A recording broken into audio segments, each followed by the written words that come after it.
लंकापती रावण की जय हो। कौन हो तुम और क्या संदेश लेकर आए हो? महाराज, माझं नाव गोरक्षनाथ कासार.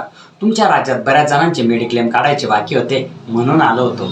अच्छा, महाराज कसं आहे माहिती का, आपल्या फॅमिलीचं मेडिक्लेम काढून ठेवलेलं राहिलं ना तर माणूस निश्चिंत राहतो, म्हणजे टेन्शनच राहत नाही.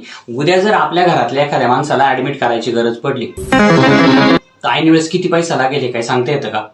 मागच्या वेळेस काय त्याच्याकडे पैसे मागत बसायचे का? अच्छा, त्यापेक्षा मेडिक्लेम काढून ठेवलेलं राहिलं ना, कोणाला पैसे मागायची वेळ पडत नाही. यही बात तो हम तुम्हारे मुंह से सुनना चाहते थे.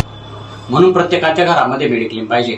व तुमच्या राज्यामध्ये बऱ्याच जणांचे मेडिक्लेम काढायचे बाकी, तेच सांगण्यासाठी तुमच्याकडे आलो होतो मी. मैं तुझे ही ढूंढ रहा था. हो का? अरे वा वा वा वा वा. ठीक आहे, चला सांगा बरं मग आता कोणाकोणाचे मेडिक्लेम काढायचे ते.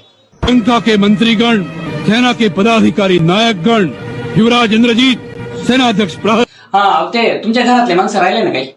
महारानी मंदोदरी, महाराणी मंदोदरी, इंद्रजीत, इंद्रजित, विभीषण, विभीषण, कुंभकर्ण. कुंभकर्ण. बहुतेक त्यांचं मेडिकल होईल बरं का, कारण त्यांना बहुतेक ना डायबिटीज, बीपी, शुगर पण असेल, कारण ते कायम झोपलेले राहतात.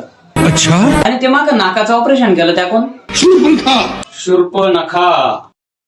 आणि ते एक हरणाचं रूप घेतलं होतं बघा, मारीच. हा, मारीच. ठीक आहे, हे सगळ्यांचं मेडिक्लेम काढून ठेवलं.